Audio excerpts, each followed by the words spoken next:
आप सबका यहां बहुत बहुत स्वागत, नमस्कार।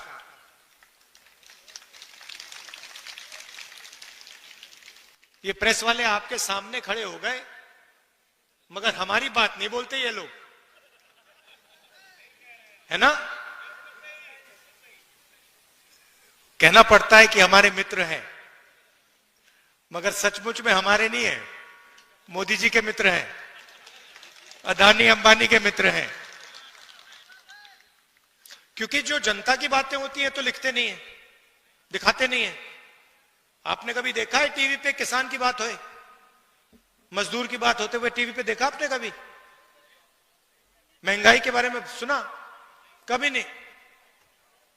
मगर अदानी अंबानी जी की शादी दिखाएंगे, ये डांस गाना होगा वहां पे, 10-15 करोड़ की घड़ी होगी, वो सब दिखाएंगे। मगर इनका काम सरकार पर दबाव डालने का होता है। इनका असली जो काम होता है, अगर सरकार कुछ गलत काम कर रही है तो ये रखवाले होते हैं। मगर आजकल ये काम नहीं कर रहे हैं अपना। तो सबसे पहले मैं आपका स्वागत करना चाहता हूं। आप यहां आए, हमारी बात सुनने आए, दिल से आपका धन्यवाद करना चाहता हूं। 1857 की जो क्रांति थी, उसमें राणा बेनी माधव जी का जो रोल था और बीरा पासी जी का जो रोल था, उसको आज हम याद करते हैं। उनकी मूर्ति का उद्घाटन किया। और अभी मैं कह रहा था, जिन्होंने मूर्ति बनाई कहां है? लखनऊ से आए हैं। मैंने कहा कि बहुत सुंदर मूर्ति आपने बनाई है, तो आपका भी हम रायबरेली आपका धन्यवाद करता है।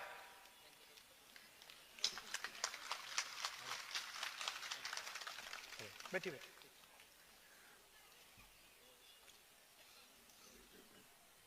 तो ये जो क्रांतिकारी काम किए थे, इसका नतीजा हमारा कॉन्स्टिट्यूशन, संविधान। ये सब लोग जो अंग्रेजों से लड़े, जिन्होंने अपनी जान दी, जेल में गए, संविधान के लिए लड़े, संविधान के लिए लड़े। और अगर हिंदुस्तान में गरीबों की आवाज है, मजदूरों की, किसानों की आवाज है, छोटे व्यापारियों की आवाज है, तो संविधान के कारण वो आवाज है। ये हिंदुस्तान की जनता की आवाज है। गांधी जी, अंबेडकर जी, नेहरू जी ने ये संविधान दिया, जेल गए, अंग्रेजों के खिलाफ लड़े। उससे पहले माधव सिंह जी लड़े, पासी, बीरा पासी जी लड़े, मगर सारे के सारे इसके लिए लड़ रहे थे। और आज जो लोग हमारी सरकार में बैठे हैं, वही इसका आक्रमण कर रहे हैं। मैंने मीडिया की बात उठाई। राजनीतिक पार्टियों की जिम्मेदारी संविधान को बचाने की होती है, मगर मीडिया की भी जिम्मेदारी संविधान को बचाने की है, संविधान की रक्षा करने की है। मगर ये जो है, ये आजकल संविधान की रक्षा नहीं कर रहे हैं, ये हमारी मदद नहीं कर रहे हैं। इसलिए मैंने शुरुआत में इनके बारे में बोला। आपको ये बातें मालूम होनी चाहिए, आप तो जानते हो, जानते हो ना ये बात, कि मीडिया आजकल हिंदुस्तान में क्या कर रहा है। किसका? अदानी का काम। देश बिक रहा है। एयरपोर्ट्स, पोर्ट्स, इंफ्रास्ट्रक्चर, कोल, रेलवे सारा का सारा बिक रहा है। कांग्रेस पार्टी लड़ रही है, मैं लोकसभा में लड़ रहा हूं, सड़कों पे लड़ रहा हूं, कांग्रेस पार्टी लड़ रही है, मगर मीडिया वाले हमारी मदद नहीं कर रहे हैं। कोई प्रॉब्लम नहीं है, हम लड़के जीत के दिखाएंगे आपको। देखिए, दो तीन चीजें आपसे मैं कहना चाहता हूं, दो तीन चीजें मैं आपसे कहना चाहता हूं। कन्याकुमारी से कश्मीर तक कांग्रेस पार्टी के लाखों लोग चले। यात्रा में हमने एक नारा दिया, नफरत के बाजार में मोहब्बत की दुकान खोलनी है।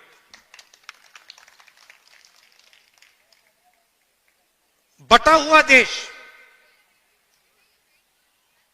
हिंसा में, नफरत में डूबा हुआ देश कभी प्रगति नहीं कर सकता है। किसी परिवार में लड़ाई हो जाती है,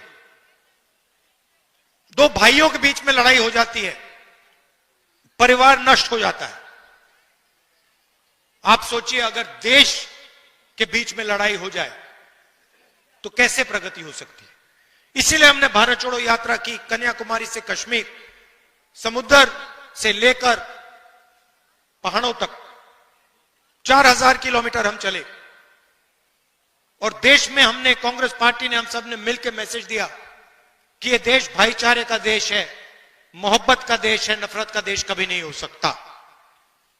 तो पहली बात आपको मैं ये कहना चाहता हूं, ये बीजेपी के लोग और खास तौर से जो हमारे यहां युवा हैं, मैंने देखा एनसीसी के यहां लड़के लड़कियां हैं,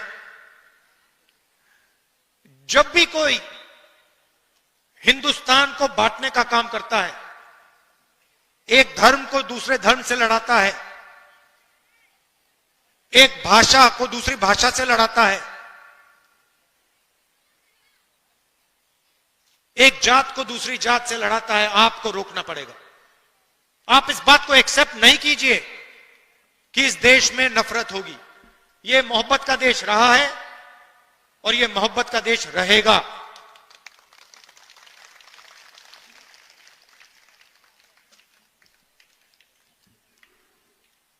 दूसरी बात, देश के सामने दो सबसे बड़े मुद्दे हैं।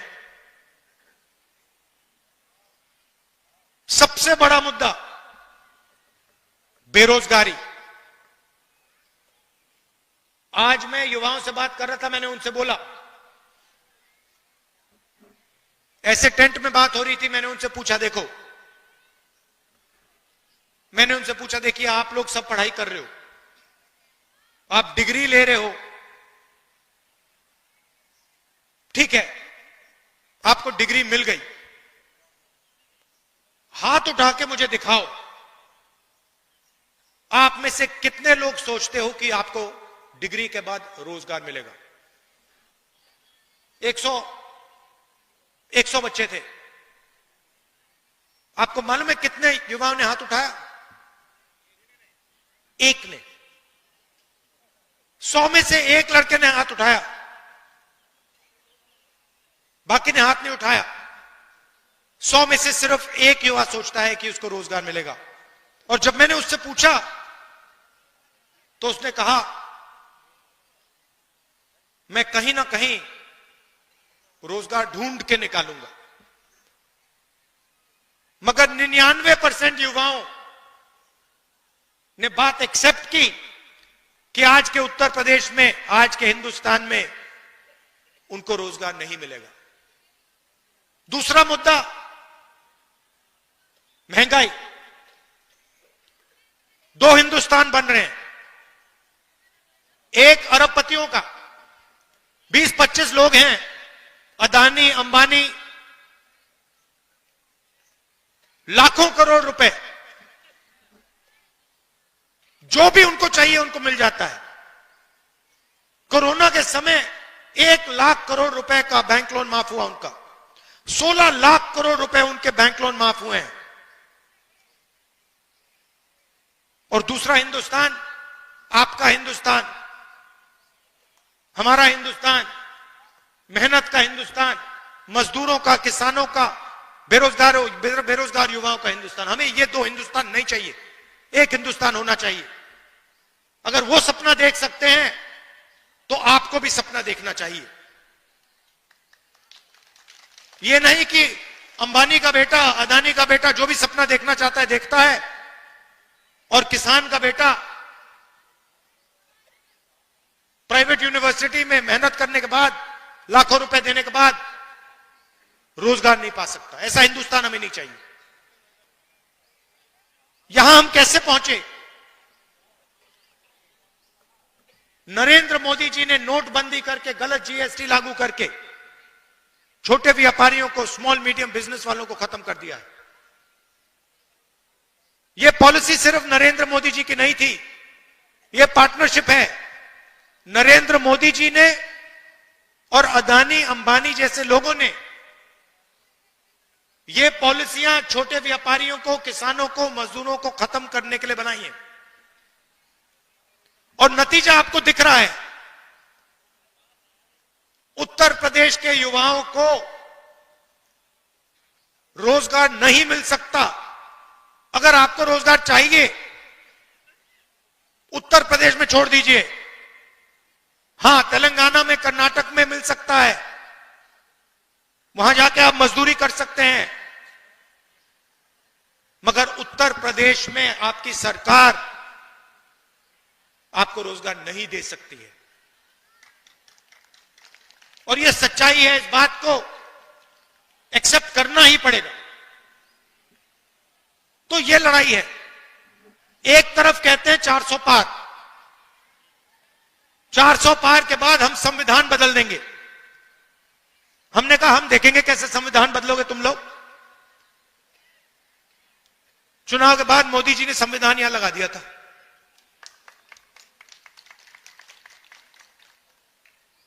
और महाराष्ट्र में चुनाव हुआ। आप परिवार के लोगों को तो बताना चाहता हूं आपको, तकरीबन लोकसभा और विधानसभा के बीच में तकरीबन 70 लाख नए वोटर आ गए। 70 लाख नए वोटर जिन्होंने लोकसभा में वोट नहीं दिया। हिमाचल प्रदेश की आबादी, नए वोटर आ गए लोकसभा में, विधानसभा में, जादू से आए। हमने इलेक्शन कमीशन से पूछा, भैया ये समझाओ, ये 70 लाख लोग कहां से आए और हमें वोटर लिस्ट दो। इलेक्शन कमीशन ने आज तक जवाब नहीं दिया। मैंने पार्लियामेंट में बोला, पब्लिक मीटिंग में बोल रहा हूं कि हमें आंकड़े चाहिए। ये 70 लाख नए वोटर जो आए हैं, जिन्होंने लोकसभा में वोट नहीं दिया, विधानसभा में जादू से वोट मिल गया, हम चेक करना चाहते हैं ये लोग कौन है, हमें वोटर लिस्ट दीजिए। वोटर लिस्ट नहीं देनी। तो बात आप समझ गए हो हिंदुस्तान में आजकल हो क्या रहा है। ये राजनीति चल रही है, मगर हम किसी से डरते नहीं है। कांग्रेस पार्टी विचारधारा की पार्टी है और हमारे सब जो कार्यकर्ता हैं, आप लोग बब्बर शेर, आपके खून के अंदर हमारी विचारधारा है। आपके खून के अंदर हमारी विचारधारा है और आप इस विचारधारा को लेकर कांग्रेस पार्टी के लिए, संविधान के लिए और देश के लिए लड़ते हो, रोज लड़ते हो। इसके लिए मैं आपको दिल से धन्यवाद करना चाहता हूं। आपने लोकसभा के चुनाव में मेरा पूरा समर्थन किया, उसके लिए मैं आपको, रायबरेली की जनता को और आप सबको दिल से धन्यवाद करना चाहता हूं। और जो भी आपके मुद्दे हैं, जहां भी मेरी जरूरत हो, चाहे रायबरेली में, लोकसभा में, बाकी प्रदेशों में, मैं हाजिर हूं।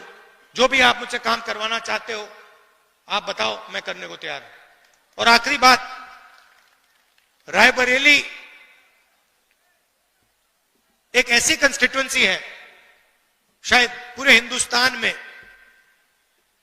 जिसके 2 सांसद हैं।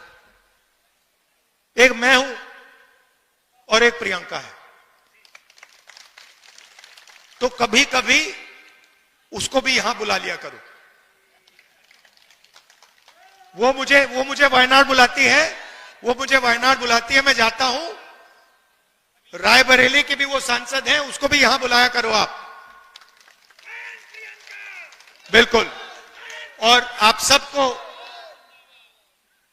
बहुत बहुत धन्यवाद और मेरा प्यार। राजनीतिक रिश्ता नहीं है, पारिवारिक रिश्ता है हमारा।